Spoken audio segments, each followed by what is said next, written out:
Welcome to One Chapter, One Thought. I'm Pastor Chris from Lincroft Bible Church in New Jersey, and every weekday I read one chapter of the New Testament and offer one brief devotional thought. Today's reading is from the book of Revelation, chapter 21. Then I saw a new heaven and a new earth, for the first heaven and the first earth had passed away, and the sea was no more.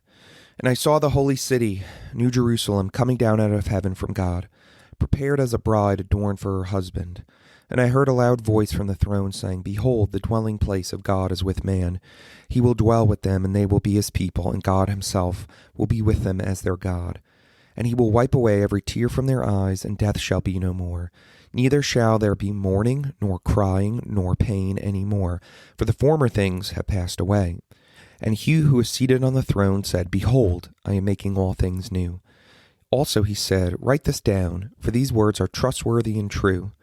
And he said to me, It is done. I am the Alpha and the Omega, the beginning and the end. To the thirsty I will give from the spring of water of life without payment, and to the one who conquers will have this heritage, and I will be his God, and he will be my son.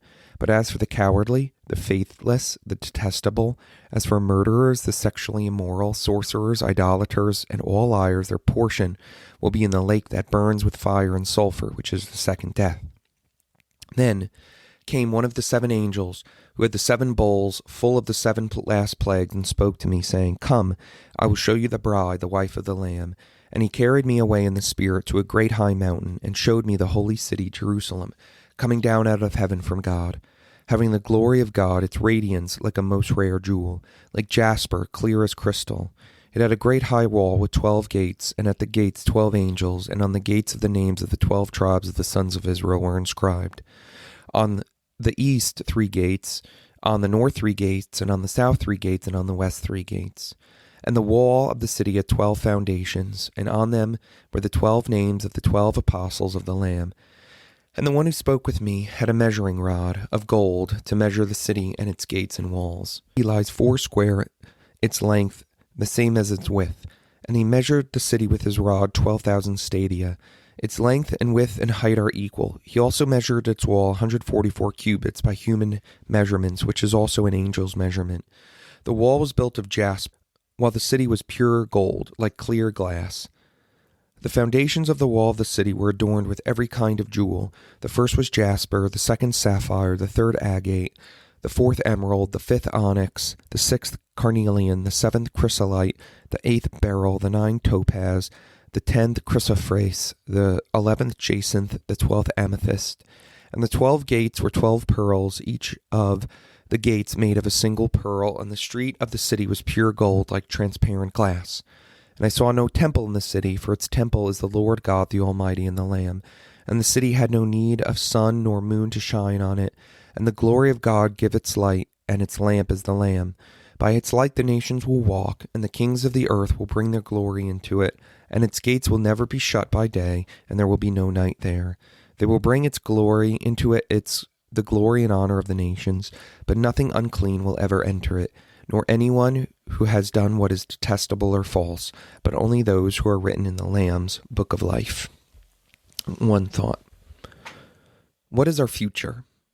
Revelation 21 gives us a glimpse of the end of the rest that belongs to the church. And so what is included in this picture of the end? Number one, there's a new heavens and a new earth. I think that this is referring to a material existence. Oftentimes we conceive of heaven as being ghosts playing harps, or harp playing ghosts, some kind of spiritual, purely spiritual reality, but the Bible talks about a heaven, a new heavens, and a new earth. And I think from other texts in the Bible, it's talking about a renewed heaven and earth. I tend to believe that this earth and this universe will be renovated by God, because I don't think God would let Satan spoil the good creation that he made. He's in the redemption business, and I think God is going to redeem everything about this world and the universe. But we also see, right, that this new heavens and this new earth is really a platform for God with us in verses 1 through 4. God and man are dwelling together again. That is how things were in the Garden of Eden, where Adam and Eve were walking with God in the garden, and one day he will dwell with us. That's how it always was meant to be.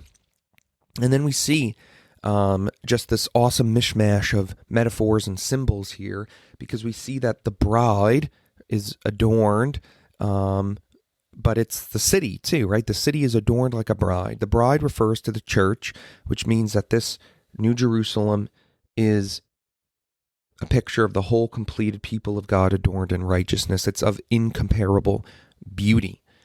And so when Jesus returns and he renews and restores all things, we will be filled with beauty, not just physical beauty because God's glory is shining with us, but most importantly, moral beauty, relational beauty. We will be living as God fully intends all of us to live. And then the glory of the Lord is there.